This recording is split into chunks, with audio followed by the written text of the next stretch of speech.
mengampuni dosa-dosa yang telah kita lakukan selama kita hidup, menghapuskan seluruh kesalahan-kesalahan yang boleh jadi sampai dengan hari ke-18 ini seluruhnya belum terhapuskan dengan sempurna. Dan tentunya itu semua akan ditandai dengan perubahan yang positif pada perilaku kita. Karena tanda diampuni satu dosa adalah mampu ditinggalkannya perbuatan buruk yang melahirkan dosa tersebut dan bertransformasi pada perbuatan baik yang diisikan dalam aktivitas yang kita tekuni.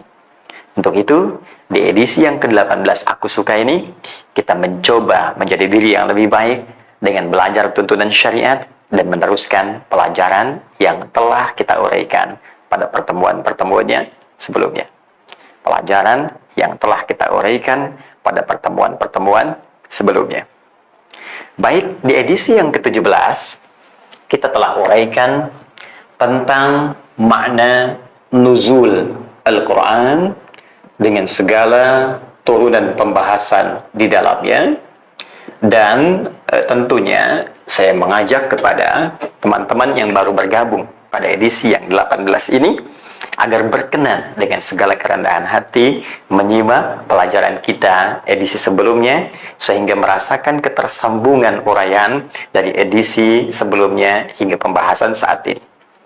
Di edisi yang lalu secara singkat saya telah jelaskan makna nuzul Al-Quran secara kebahasaan dan turunan dari referensi yang kita dapatkan pada Al-Quran dan hadis-hadis Nabi SAW, bahwa Al-Quran diturunkan dalam suasana yang sangat istimewa, baik dari segi waktunya saat diturunkan, dipilih bulan yang terbaik, yaitu Ramadan, berdasar keterangan di Quran surah kedua ayat 185.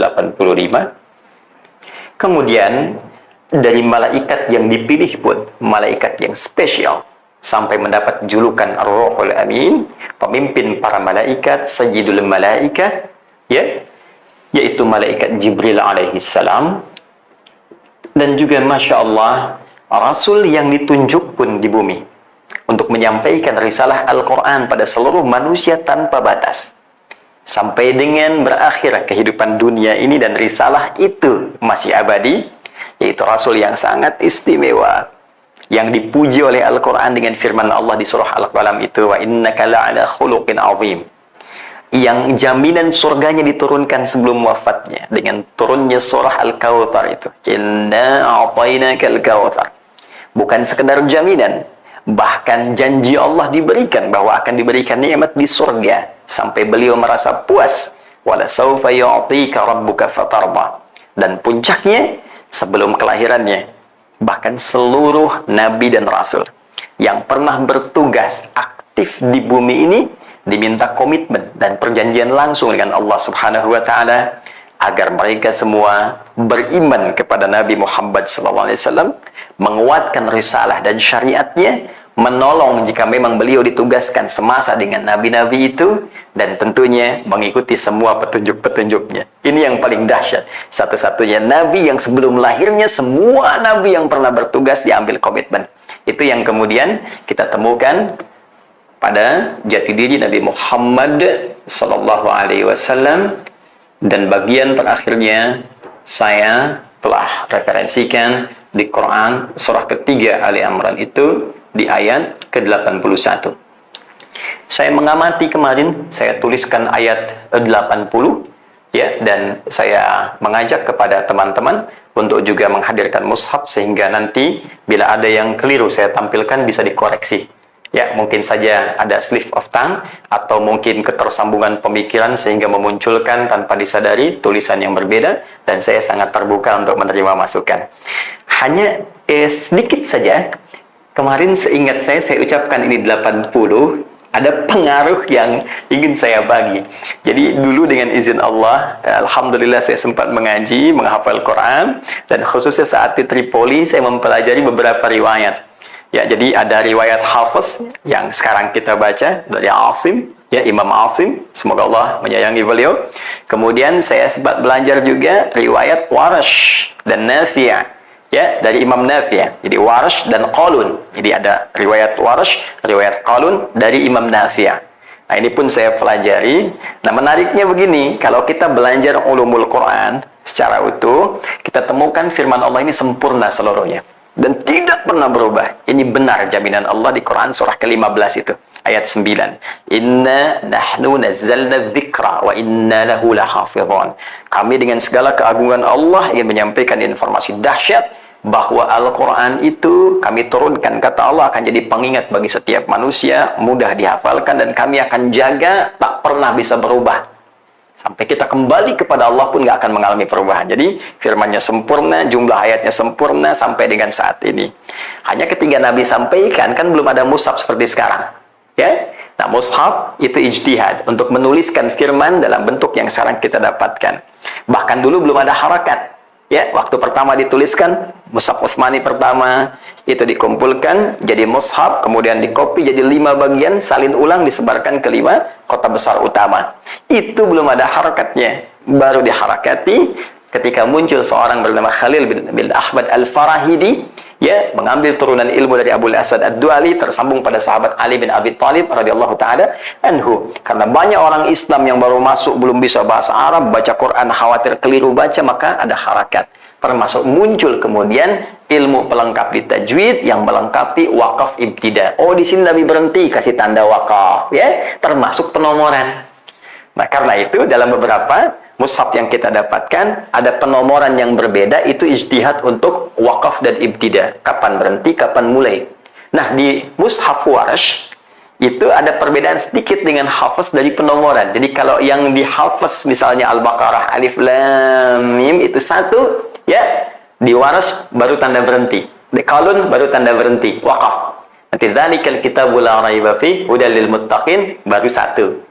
Ya, karena itu Anda temukan di mushaf Warsh Qalun Al-Baqarah 285 ayatnya, sedangkan di Hafaz 286. Itu bukan kurang ayat 1, cuma nanti penomorannya berbeda karena mengikuti tanda wakaf dengan hikmah tafsir nanti. Makna yang sangat luas dari Al-Quran. Termasuk di Ali Imran yang kemarin saya bacakan, 80 ini yang di mushafnya Warsh. Jadi 80 nomornya, sedangkan yang di sini Hafaz. Ya, jadi Anda yang mengaji Hafaz, insya Allah ayatnya ditemukan di nomor 81. Poinnya adalah, kita tidak perdalam itu, kita lanjutkan. Poinnya, hikmah turunnya Al-Quran dengan segala keistimewaan ini seakan memberikan pesan kepada kita bahwa Al-Quran bukan kitab biasa. Bukan sekedar mu'jizat yang terletak pada bacaan yang dibacakan tanpa bosan. Ya, tidak hilang satu harakat pun, titik pun sampai saat ini setelah 15 abad dan sampai kapanpun tidak cukup sampai di situ. Tapi saking dahsyatnya fungsi Al-Quran dengan segala keistimewaan ini, Allah ingin memberikan pesan bahwa Al-Quran ditujukan untuk memberikan petunjuk. Fungsinya lebih dari sekedar bacaan, tapi jadi pedoman kehidupan bagi seluruh manusia yang hidup di bumi sampai kembali kepada Allah sejak risalah Nabi Muhammad SAW. Itu yang kita temukan di Quran surah kedua, ayat 185 dengan redaksi Hudan. Syahrul Ramadan alladzi unzila fihi al-Quran hudal linnas. Ya, sebagai pedoman hidup yang Allah turunkan untuk seluruh manusia. Di sini kemarin kita berhenti. Nah, sekarang persoalan besarnya adalah apa kaitan antara turunnya Al-Quran ini dengan satu malam yang sangat istimewa yang juga terjadi saat Ramadan. Jadi kalau di Al-Baqarah 185 disebutkan Al-Quran turun, ya, pada bulan Ramadan, syahrul Ramadan, demikian redaksi Al-Qurannya. Sedangkan di Quran surah ke-97, Quran surah 97, yaitu surah Al-Qadar. Ya, Al-Qadar. Menariknya teman-teman, ada isyarat bahwa di malam Ramadan ini pun ada satu malam yang istimewa. Di bulan Ramadan ini pun ada yang istimewa dan langsung pula dikaitkan dengan Al-Quran. Redaksi Al-Qurannya, Inna anzalnahu fi lailatul qadar.